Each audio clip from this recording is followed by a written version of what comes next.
할렐루야.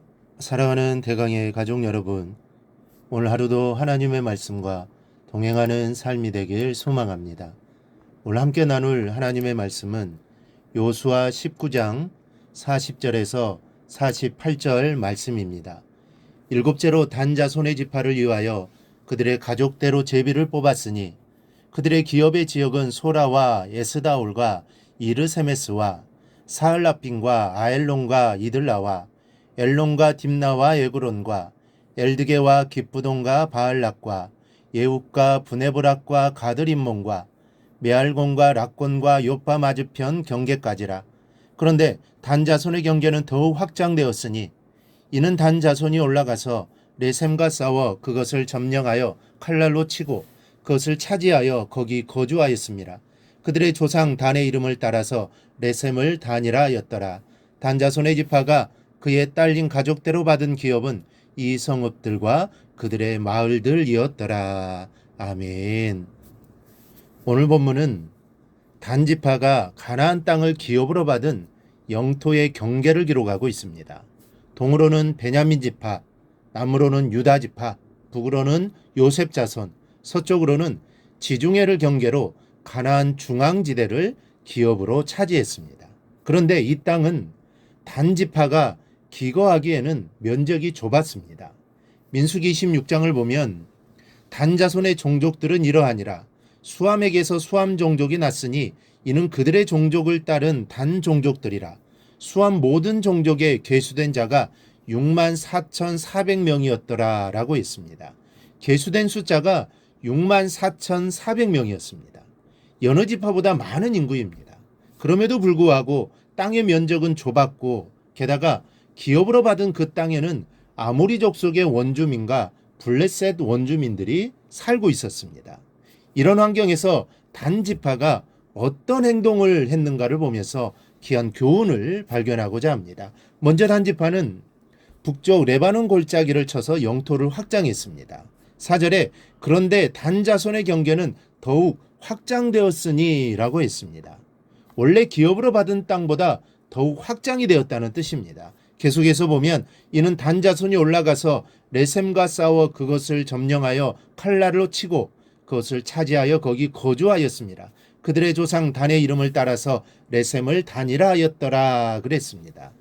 영토가 좁았던 단 지파는 저 멀리 북쪽 레바논 골짜기에 있는 레세네까지 진격하여 그곳을 쳐서 자신들의 기업으로 삼았던 것입니다. 그리고 그곳 이름을 단이라 불렀습니다.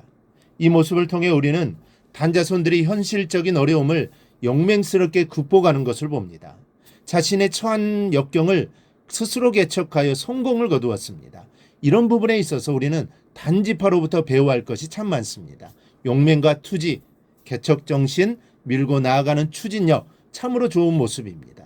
우리도 하나님이 나와 함께 하심을 믿고 하나님이 나와 동행하심을 믿고 우리가 정말 현실적으로 어렵더라도 우리가 믿음을 가지고 나아갈 때 하나님이 우리와 함께 하셔서 그 일들을 반드시 이루어 주실 것입니다. 그러나 여기에는 실패의 불씨도 안고 있었습니다.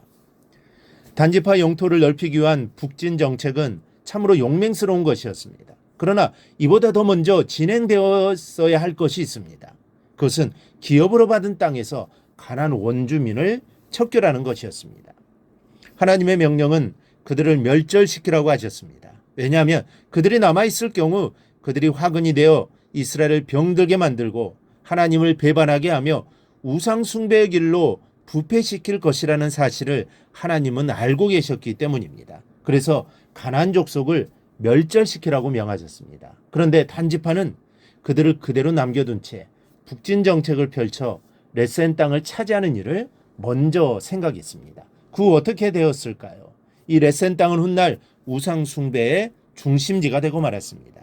열왕기상 12장을 보면 이에 계획하고 두 금송아지를 만들고 무리에게 말하기를 너희가 다시는 예루살렘에 올라갈 것이 없도다. 이스라엘아 이는 너희를 애굽 땅에서 인도하여 올린 너희의 신들이라 하고 하나는 베델에 두고 하나는 단에 둔지라. 이 일이 죄가 되었으니 이는 백성들이 단까지 가서 그 하나님께 경배하입니다라.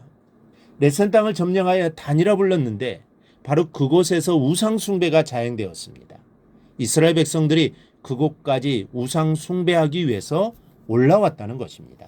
우리 사랑하는 여러분, 오늘 말씀은 우리에게 무엇을 먼저 해야 하는가에 대해 말씀해 줍니다. 단지파는 제일 먼저 내면에 있는 가난 족속부터 제거하는 일에 앞장섰어야 했습니다. 그럼에도 불구하고 내적인 것을 방치하고 외부적인 것을 먼저 행함으로 죄악의 소굴로 빠져들게 된 것입니다. 여러분, 우리가 가장 먼저 해야 할 것은 내 마음이 주님 앞에 바로 서야 하는 것임을 믿으시기 바랍니다. 죄의 요소를 제거하는 일이 가장 우선되어야 하는 것을 잊지 않아야 합니다. 하나님 앞에 성결한 모습을 회복할 때 다른 부수적인 모든 문제들은 하나님께서 좋은 것으로 채워주실 것입니다. 너희는 먼저 그의 나라와 그의 의를 구하라 하셨습니다. 그리하면 이 모든 것을 너희에게 더하시리라고 말씀하셨습니다. 먼저 해야 할 일이 반드시 있습니다. 그것을 먼저 하고 다음에 그것을 해야 합니다.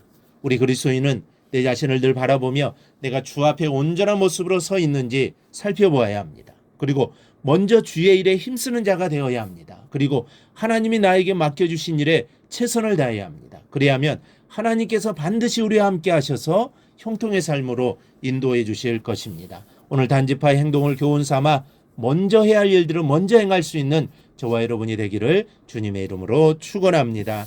오늘 묵상한 말씀을 굳게 잡고 삶으로 실천하며 살아내는 대강의 모든 성도들이 되기를 축복합니다.